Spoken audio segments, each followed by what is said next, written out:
नमस्कार दोस्तों हम लोग 17वीं बीपीएससी के लिए बिहार में अब तक जितने भी पेपर हुए हैं बीपीएससी के द्वारा उसके प्रश्नों को देख रहे हैं। तो इस श्रृंखला में हम लोग जो है कि प्राचीन इतिहास और मध्यकालीन इतिहास के प्रश्नों को देख चुके हैं और आज से हम लोग जो है कि जीव विज्ञान के प्रश्नों को देखेंगे, जो अब तक वहाँ पे बीपीएससी में जितनी भी बीपीएससी के द्वारा जितनी भी परीक्षाओं का आयोजन कराया जाता है उन सारे सवालों का संकलन यहाँ पर दिया हुआ है। घटनाचक्र पब्लिकेशन के द्वारा प्रकाशित जिस किताब में दिया हुआ है उसी किताब से हम जो है कि ये प्रश्न करा रहे हैं।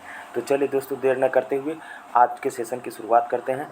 जीव विज्ञान में पहला टॉपिक है दोस्तों जीव विज्ञान की शाखाएं, और इससे जो पहला सवाल है वो है, सवाल आपके सामने है कि जेनेटिक्स निम्न में से किसका अध्ययन है? मेंडल का नियम, जैव विकास, डीएनए संरचना, आनुवंशिकता और विचरण। तो इसका दोस्तों सही जवाब है आनुवंशिकता और विचरण। जेनेटिक्स जीव विज्ञान की वह शाखा है जिसके अंतर्गत जीवधारियों में जीनों, आनुवंशिकता और विचरण का अध्ययन किया जाता है।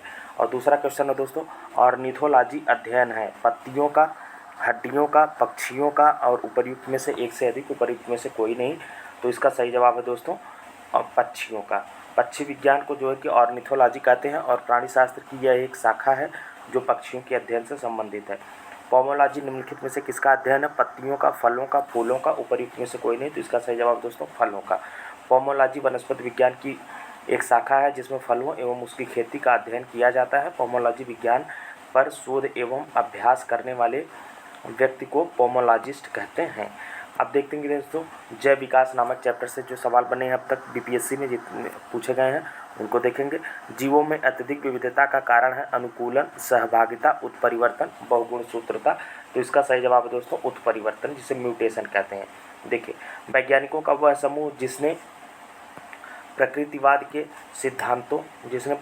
के सिद्धांतों को आधुनिक रूप दिया उसे नवडार्विनवाद कहते हैं। आधुनिक नवडार्विनवाद के अनुसार जीवों में साधारण परिवर्तनों के उपरांत नए जीव बनते हैं जिससे उनमें विभिन्नताएं बढ़ जाती हैं। इन परिवर्तनों को उत्परिवर्तन कहते हैं। ये परिवर्तन स्पष्टतः वंशागत होते हैं तथा पीढ़ी में वर्ण द्वारा नई जातियों की उत्पत्ति होती है। अब आगे देखते हैं दोस्तों, अब आगे जो दूसरा सवाल है कि वर्तमान प्रमाण के अनुसार पृथ्वी पर जीव का उद्गम 2 लाख वर्ष पूर्व हुआ। इस युग में प्रोटोजोआ, शैवाल एवं जीवाणु थे।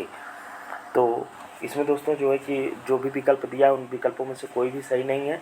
अब देखते हैं स्टार लगा हुआ है तो क्या है इसकी व्याख्या देखते हैं। आधुनिक खोजों में से स्पष्ट हो चुका है कि प्रोटोजोआ की उद्भव का प्रारंभ 3.5 अरब वर्ष पूर्व हो चुका था। साइनोबैक्टीरिया या नील हरित शैवाल का उद्भव 2.3 अरब पूर्व जो है कि माना जाता है, जबकि इनमें से दिए हुए विकल्पों में से कोई भी मैच नहीं कर रहा है। आधुनिक मनुष्य का पूर्वज है जावा मनुष्य, क्रो-मैग्नान मनुष्य, निएंडरथल मनुष्य, पेकिंग मनुष्य। तो इसका सही जवाब दोस्तों क्रो-मैग्नान मनुष्य। देखो, क्रो-मैग्नान मानव आधुनिक मानव से मिलता जुलता है। यह आज के मानव के एकदम समान 6 फुट लंबा और पूरी तरह सीधा था। वह पाषाण युग में रहता था और अस्थि औजारों का प्रयोग करता था। वह पशुओं की खाल को सिलकर पहनने की योग्यता रखता था। वह मानव गुफा में रहता था और गुफा की दीवार पर उसके द्वारा बनाए गए भित्तिचित्र प्राप्त होते हैं। वह सबसे नया प्रागैतिहासिक मानव है। अब अगला सवाल है दोस्तों कि विकास का मुख्य कारक है उत्परिवर्तन, हासिल किए हुए गुण, लैंगिक जनन, प्राकृतिक वरण। तो इसका सही जवाब है प्राकृतिक वरण।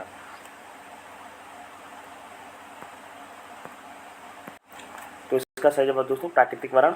देखिए, अब इसकी व्याख्या देखते हैं। आज विकास के सर्वाधिक मान्य सिद्धांत को विकास का संश्लेषणात्मक सिद्धांत के नाम से जाना जाता है। इसमें जाति के अभ्युदय को आनुवांशिक विविधताओं की अन्योन्य क्रियाओं एवं प्राकृतिक चयन के आधार पर स्पष्ट किया गया है। अब अगला सवाल है दोस्तों कि विकास का कारण है फॉसिल पदार्थ, जीने के लिए संघर्ष, पीढ़ी से पीढ़ी अनुकूलन, वंशागत। तो विकास का कारण है पीढ़ी से पीढ़ी अनुकूलन। विकास के सर्वाधिक मान्य सिद्धांत को विकास का संश्लेषणात्मक सिद्धांत के नाम से जाना जाता है। इसमें जाति के अभ्युदय को आनुवंशिक विविधताओं की अन्योन्य क्रियाओं और प्राकृतिक चयन के आधार पर समझा जा सकता है, अर्थात पीढ़ी से पीढ़ी अनुकूलन ही विकास का कारण है। चलिए अब आगे देखते हैं क्वेश्चन नंबर 6 दोस्तों। जहाँ जीव रहता है उस सटीक जगह को कहते हैं आवास, पारितंत्र, नीचे, निकेत या नीचे, और उसके बाद बायोम। तो इसका सही जवाब दोस्तों आवास, जिसे इंग्लिश में हैबिटाट कहते हैं। देखिए, किसी प्रजाति विशेष के पौधों या जीवों का या अन्य जीवधारियों के रहने के सटीक जगह एक्चुअल लोकेशन को आवास या हैबिटाट कहते हैं। आर्कियोप्टेरिक्स है जुरासिक युग का सर्वपुरातन पक्षी, जुरासिक काल का सरीसृप, ट्रियासिक काल का सरीसृप, ट्रियासिक तथा जुरासिक दोनों कालों का सरीसृप। तो इसका सही जवाब है दोस्तों जुरासिक काल का, जुरासिक युग का जो है कि सर्वपुरातन पक्षी को क्या कहते हैं, आर्कियोप्टेरिक्स। व्याख्या, आर्कियोप्टेरिक्स जुरासिक युग का सर्वपुरातन पक्षी है। आगे वह जानवर जो मुख्यतः मांस खाता है निम्नलिखित में से क्या कहलाता है। ओमनिवोर, कार्निवोर, हर्बीवोर, उपर्युक्त में से एक से अधिक। तो इसका सही जवाब है दोस्तों, और देखिए पांचवा विकल्प है उपर्युक्त में से कोई नहीं, जबकि इसका सही जवाब है कार्निवोर। देखिए, जो वे जानवर जो मुख्यतः मांस का सेवन करते हैं मांसाहारी, जिन्हें कार्निवोर कहते हैं, वो कहलाते हैं शेर, भेड़िया, तेंदुआ, चीता, ध्रुवीय भालू इस श्रेणी के अंतर्गत आते हैं। अब क्वेश्चन नंबर 9 है दोस्तों, क्वेश्चन नंबर 9 है कि रेत और नैफ्थलीन के मिश्रण को किसके द्वारा पृथक किया जा सकता है। मतलब बालू और नैफ्थलीन को अगर मिला दिया जाए तो वह किसके द्वारा जो है कि पृथक किया जाएगा। ऑप्शन है ऊर्ध्वपातन और आसवन, क्रोमैटोग्राफी, आंशिक आसवन, और उपर्युक्त में से कोई नहीं अथवा उपर्युक्त में से एक से अधिक। तो इसका सही जवाब दोस्तों ऊर्ध्वपातन। देखिए व्याख्या देखते हैं। नैफ्थलीन ऊर्ध्वपातन का गुण प्रदर्शित करता है, अतः रेत और नैफ्थलीन के मिश्रण को ऊर्ध्वपातन, जिसे इंग्लिश में सब्लिमेशन कहते हैं, द्वारा अलग किया जा सकता है। ऊर्ध्वपातन वह प्रक्रिया है जिसमें कोई पदार्थ ठोस अवस्था से वाष्प अवस्था में बिना तरल अवस्था ग्रहण किए जो है कि परिवर्तित हो जाता है। पदार्थों के अवस्था परिवर्तन का ये क्रम होता है कि कोई पदार्थ होता है जो पहले ठोस रहता है, फिर द्रव होता है, फिर वह गैस में परिवर्तित होता है। लेकिन ऊर्ध्वपातन जो प्रक्रिया होती है उसमें कोई भी वे पदार्थ आते हैं जो ठोस से डायरेक्ट गैस में बदल जाते हैं, तो वो इस ऐसे पदार्थों या इस प्रक्रिया को क्या कहते हैं, ऊर्ध्वपातन कहते हैं। चलिए अब आगे देखते हैं। क्वेश्चन नंबर 9 हो गया, अब क्वेश्चन नंबर 10 देखते हैं। तो इतना ही है दोस्तों इस मतलब अब आगे देखते हैं वर्गीकी नामक चैप्टर से। वर्गीकी नामक चैप्टर से है, पहला सवाल है लाइकेन में एक क्लोरोफिल युक्त पार्टनर एक साथ रहते हैं, शैवाल और कवक, कवक और बैक्टीरिया, शैवाल और वायरस, उपर्युक्त में से एक से अधिक, उपर्युक्त में से कोई नहीं। इसका सही जवाब है दोस्तों शैवाल और कवक। लाइकेन में एक क्लोरोफिल युक्त पार्टनर शैवाल और कवक एक साथ रहते हैं। इस प्रकार की संरचना में कवक अधिक प्रभावी साझेदार होता है। कवक शैवाल को आश्रय, जल एवं खनिज प्रदान करते हैं और बदले में शैवाल कवक को भोजन प्रदान करता है, जिसे वह प्रकाश संश्लेषण द्वारा तैयार करता है। जीव विज्ञान में यदि कोई दो जीव एक दूसरे की मदद करते हैं तो इसे सहजीवी संबंध कहते हैं। अब देखते हैं अगला क्वेश्चन, क्वेश्चन नंबर 2। निम्न में से संवहनी पौधे को चुनिए। संवहनी पौधा निम्न में से कौन है। काई है, लिवरवर्ट है, हार्नवर्ट है, फर्न है, उपर्युक्त में से कोई नहीं अथवा एक से अधिक। तो इसका सही जवाब है दोस्तों ऑप्शन डी फर्न। संवहनी पौधे को इसमें से चुनने को बोला था, तो फर्न दिए हुए विकल्पों में से फर्न कैसा संवहनी पौधा है। अब इसकी व्याख्या देख लेते हैं। देखिए फर्न एक अपुष्पक संवहनीय पौधा है। संवहनीय पौधा उन पौधों को कहा जाता है जिनमें जल और खनिजों को भूमि से पादप के विभिन्न अंगों तक ले जाने के लिए लिंगनित ऊतक पाए जाते हैं। तो संवहनी पौधा किसको कहा जाता है दोस्तों, देखिए एक सेकेंड, हाँ देखिए संवहनी पौधा उन्हें कहा जाता है, उन पौधों को कहा जाता है जिनमें जल और खनिजों को भूमि से पादप के विभिन्न अंगों तक ले जाने के लिए लिंगनित ऊतक पाए जाते हैं। जिनमें लिंगनित ऊतक पाए जाते हैं जिन पौधों में लिंगनित ऊतक पाया जाता है किस उद्देश्य के लिए, जो है कि जल और खनिज को भूमि से पादप के विभिन्न अंगों तक ले जाने के लिए। तो ऐसे पौधे क्या कहलाते हैं, संवहनीय पौधे कहलाते हैं। चलिए अब आगे बढ़ते हैं। अगला सवाल है कि स्पाइरोगाइरा निम्नलिखित शैवाल में से किसका एक उदाहरण है। भूरा शैवाल, लाल शैवाल, हरा शैवाल, सफ़ेद शैवाल। तो इसका सही जवाब है दोस्तों ऑप्शन सी हरा शैवाल। देखिए व्याख्या देखते हैं। कि स्पाइरोगाइरा हरे शैवाल का एक उदाहरण है। इसमें क्लोरोफिल पाया जाता है, अतः यह प्रकाश संश्लेषण की क्रिया द्वारा स्वयं अपना भोजन बनाता है। दुनिया भर में इसकी 400 से अधिक प्रजातियां हैं। स्पाइरोगाइरा क्या है? हरे शैवाल का उदाहरण है और इसमें क्लोरीन पाया जाता है, क्लोरोफिल इसमें पाया जाता है। यह प्रकाश संश्लेषण की क्रिया द्वारा स्वयं अपना भोजन बनाता है और दुनिया भर में इसकी कितनी प्रजातियां पाई जाती हैं? 400 से अधिक इसकी प्रजातियां पाई जाती हैं। चलिए अब आगे बढ़ते हैं। अगला सवाल है कि निम्नलिखित में से शैवाल का उदाहरण है डायटम, राइजोपस, फ्यूनेरिया, अमीबा। तो इसका सही जवाब है दोस्तों ऑप्शन ए डायटम। डायटम एक शैवाल का उदाहरण है। व्याख्या देखते हैं। देखिए डायटम एकल कोशिका वाले शैवाल हैं। यह कांच से बने घरों में पाए जाते हैं। डायटम कहाँ पाए जाते हैं दोस्तों? कांच से बने हुए घरों में पाए जाते हैं और ये पारदर्शी ओपलीन सिलिका से बने कोशिका भित्ति वाले एकमात्र जीव हैं जो पृथ्वी पर पाए जाते हैं। तो डायटम के बारे में इतना हमने देखा। एक कोशिका वाले शैवाल हैं, एकल कोशिका वाले। डायटम क्या है दोस्तों? डायटम एकल कोशिका वाले शैवाल हैं और ये कांच से बने घरों में पाए जाते हैं। ये पारदर्शी ओपलीन सिलिका से बने कोशिका भित्ति वाले एकमात्र जीव हैं जो पृथ्वी पर पाए जाते हैं। चलिए अब अगला क्वेश्चन देखते हैं। निम्नलिखित में से कौन सा प्राणी जगत का सबसे बड़ा संघ है? आर्थ्रोपोडा, मोलस्का, टेनोफोरा और हेलमिन्थेस। तो देखते हैं इसका सही जवाब है दोस्तों आर्थ्रोपोडा। पूछा कि कौन सा प्राणी जगत का सबसे बड़ा संघ है, तो यही देखिए संघ आर्थ्रोपोडा जो है ये प्राणी जगत का सबसे बड़ा संघ है। संघ आर्थ्रोपोडा क्या है? यह प्राणी जगत का सबसे बड़ा संघ है और पृथ्वी पर पाई जाने वाली सभी प्रजातियों में लगभग 2/3 प्रजातियां आर्थ्रोपोडा संघ के अंतर्गत आ जाती हैं। पृथ्वी पर जितनी भी प्रजातियां पाई जाती हैं उनमें से 2/3 प्रजातियां, कितनी? 2/3 प्रजातियां जो है वह आर्थ्रोपोडा संघ में पाई जाती हैं। लाल रक्त कण विहीन जंतु है मेंढक, केचुआ, सर्प, मोर। तो इसका सही जवाब है दोस्तों ऑप्शन बी केचुआ। केचुआ में आरबीसी नहीं पाई जाती है।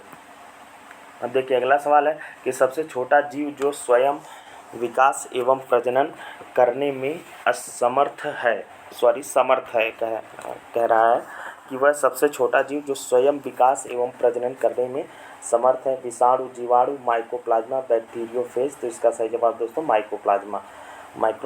देखिए माइकोप्लाज्मा सबसे छोटा जीव है जो स्वयं विकास एवं प्रजनन करने में समर्थ होता है दिए हुए विकल्पों में से। और कवक पौधों में नहीं पाया जाता है। ऑक्सीजन, कवक पौधों में नहीं पाया जाता है। ऑक्सीजन, कार्बन डाइऑक्साइड, पर्णहरित और सूर्य का प्रकाश। तो इसका सही जवाब दोस्तों पर्णहरित। कवक पौधों में देखिए कवकों में पर्णहरित नहीं पाया जाता है। कवकों में क्या होता है? कवकों में पर्णहरित नहीं पाया जाता। इसी कारण अब इन्हें जो है कि पादप वर्ग में रखा जाता है। हालांकि पहले इन्हें पादप वर्ग में रखा जाता था। इन्हें पहले पादप वर्ग में रखा जाता, अब इन्हें पादप वर्ग में। अच्छा, अब इसी कारण जो है कि देखिए कवकों में पर्णहरित नहीं पाया जाता है, इसी कारण इन्हें पादप वर्ग में नहीं रखा जाता है। पादप वर्ग में, लेकिन अब इन्हें क्या हो जाता है? इन्हें पादप वर्ग में, पहले से इन्हें पादप वर्ग में रखा जाता था, अब नहीं रखा जाता है। किनको? कवकों को। कवकों में पर्णहरित नहीं पाया जाता, इसीलिए इन्हें जो है कि पादप वर्ग में नहीं रखा जाता है। चलिए अब अगला सवाल है कि शैवाल और कवक के मिलने से लाइकेन बनता है जिसे कहते हैं, क्या कहते हैं? पैरासाइटिज्म, म्यूटुअनिज्म। और आगे देखते हैं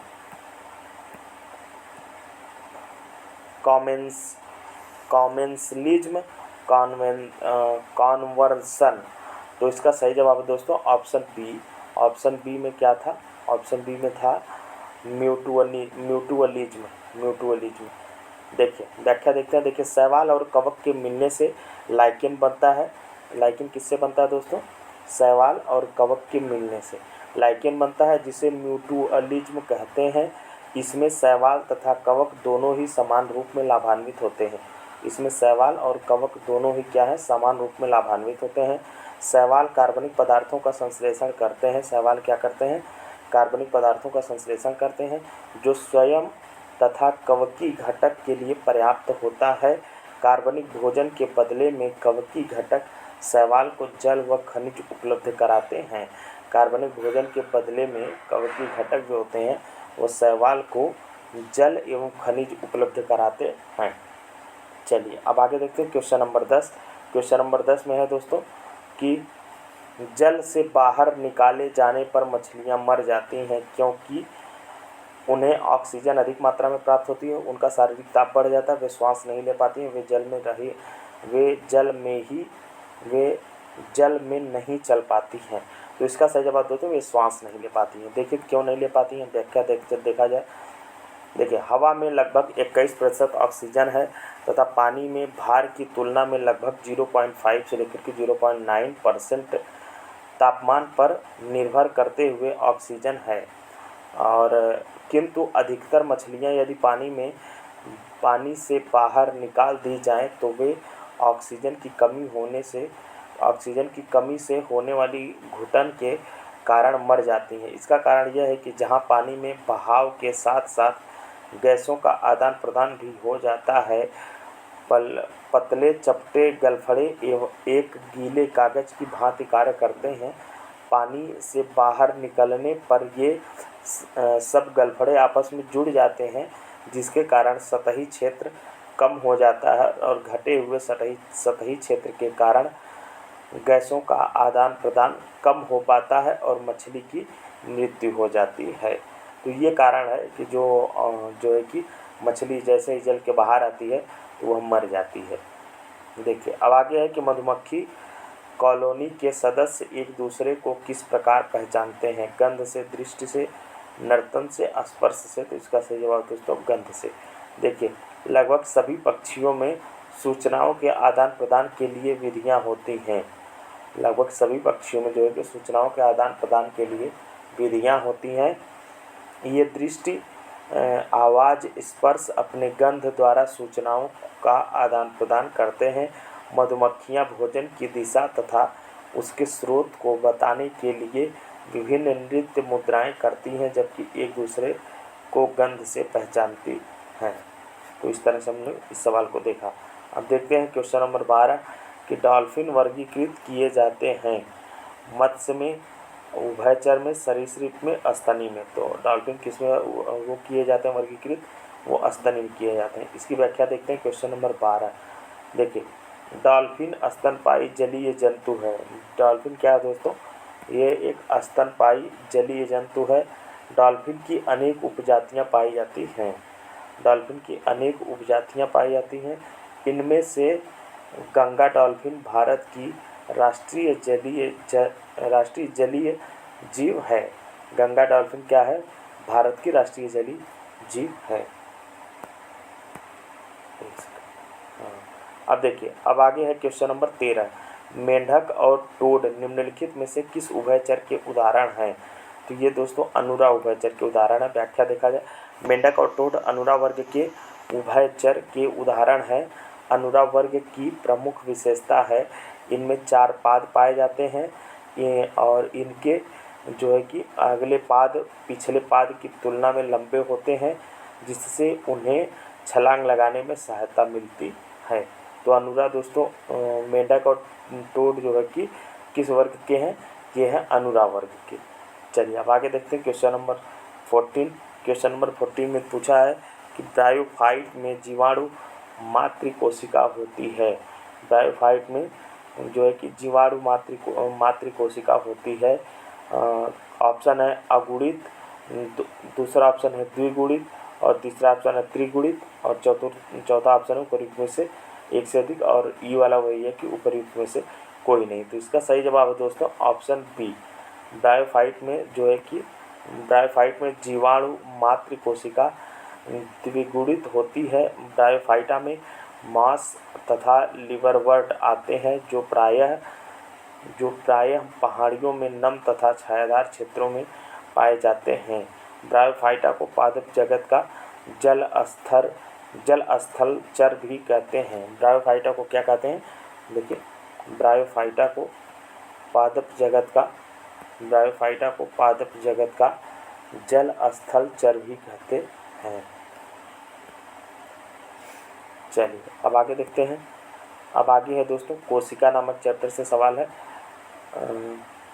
तो इस वीडियो में इतना ही रहने देते हैं। अब अगले वीडियो में जो है कि कोशिका से लेकर के आगे के जो सवाल बने हैं उसको हम लोग करेंगे। वीडियो अच्छा लगा हो तो लाइक करिए, चैनल को सब्सक्राइब करिए। धन्यवाद।